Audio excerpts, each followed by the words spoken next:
Secretary of State Helen Whately.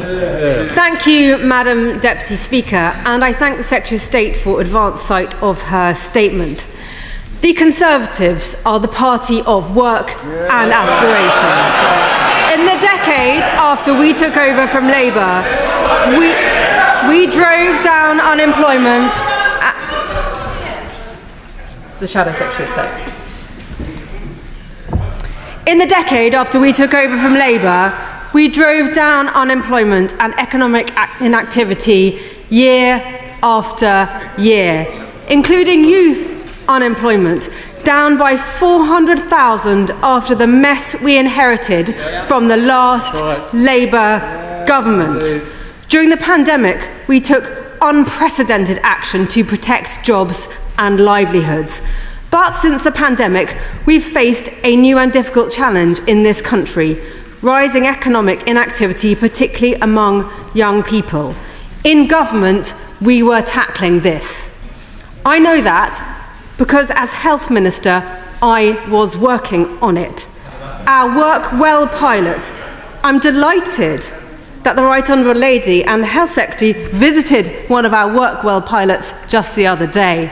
And on our Fit Note reforms, our youth offer, which helped 1 million young people, and our universal support scheme, which I now hear the Secretary of State has quietly rebranded as her own Connect to Work scheme. You're welcome. But far from being cross that the government is pinching our ideas, I welcome the Right Honourable Lady taking our work forwards, and that she's making the right noises about how important this is to fix.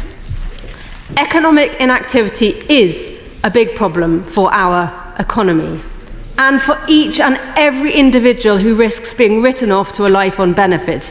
Knowing that, I am disappointed in the substance of what she is announcing today, because far from matching her rhetoric, this appears to be little more than a pot of money for local councils, some disparaging language about the work of job centres, and a consultation which will be launched in the spring. Given that they have had 14 years to prepare for this moment, is that it? 14 years. Where are the reforms to benefits which will actually make material savings to the taxpayer, like the 12 billion we committed to save in our manifesto? Where are the reforms to Fit Notes, which we had handed over all ready to go? Where is her plan for reforming the workplace capability assessment? Right. She has banked the 3 billion of savings from our plan, but failed to set out her own. And her big announcement on making benefits for young people conditional, did she forget that they already are?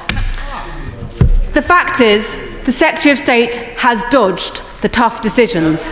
Every day she kicks the can down the road, costs the taxpayer millions of pounds, at this rate rising to 100 billion on sickness benefits by the end of this Parliament. Money that instead they are taking from farmers, from pensioners, from businesses, Madam Deputy Speaker. But to get people off benefits, you need jobs for them to go into. The very jobs businesses are saying, since the budget, they will no longer be hiring for. So while the Right Honourable Lady tries to get people into work, her Chancellor is busy destroying jobs. 50,000 jobs lost from her first budget alone.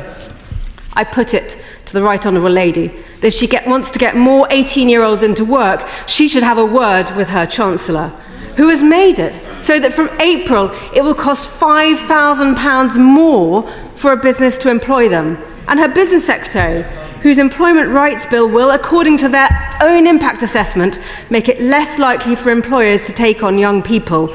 The government cannot solve this problem on their own. Businesses are the engine of our economy that create jobs for people to do. And it is telling, Madam Deputy Speaker, that I can't see a single business represented on their new Labour Market Advisory Board. I did hear the Right Honourable Lady talk about some new partnerships. But this announcement is such a song and dance about so little, I feel sure she will qualify for one of her own Royal Shakespeare Company apprenticeships. She has kicked the can. She's kicked the can so far down the road that her new partner, the Premier League, is sure to be on the phone by the end of the day. Madam Deputy Speaker, can I for a moment cut through the word soup of the announcement? It is time for the Right Honourable Lady to tell the House some facts. How many people will this help into work, and by when? What is the total she is saving the taxpayer? When will she reach her 80% employment target? What return on investment is she expecting from these plans? How will she measure her success or failure?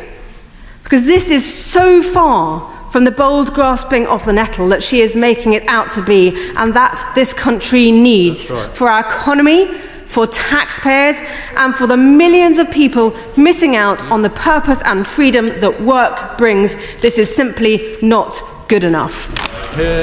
Tree of State. May I gently say to the Honourable Lady, who I personally like and have a great deal of time for, the only people who dodge difficult decisions on welfare are the party opposite. And the facts speak for themselves. By the end of this Parliament, the OBR says 420,000 more people will be on health-related universal credit benefits, rising from a third now to a half at the end of the Parliament. That's her government's legacy. 1 in 8 of all of our young people are now not in education, employment or training. We have seen a doubling of the number of those young people out of work due to long-term sickness, and a doubling of those young people out of work because of mental health problems. After 14 years in government, who does she actually think is responsible for that? And I'm afraid the truth is now staring her in the face. The Conservatives are now the party of welfare, and Labour is the party of work. She talks about British businesses. I mean, I know only too well the pressures many businesses face, and we have spoken to the CBI, the Federation of Small Businesses, the British Chamber of Commerce, and they are really keen to work with us on our proposals. They know their members have hundreds of thousands of vacancies they need to fill, 1 in 3 of which because of skills gaps. They know that 300,000 people every single year fall out of work due to a health condition, and that they need support to try and tackle that problem. I believe that the DWP and job centres should serve businesses' needs and aspirations, not be the place of last resort, which is precisely what our reforms will deliver. And I would finally just say this. The biggest challenge we face today is the growing number of people out of work or at risk of falling out of work due to health problems or a disability. And our entire employment and benefit system are simply not geared up to deal with this. We will take examples of good practice from wherever we find them, but we have got to go much further, much further. We need big reforms, not easy slogans that say people just felt a bit too bluesy to work, that do nothing to help people get to grips with the real issues in their lives. We are facing up to our responsibilities and the difficult decisions necessary to get Britain working again. It's time she and her party opposite did the same.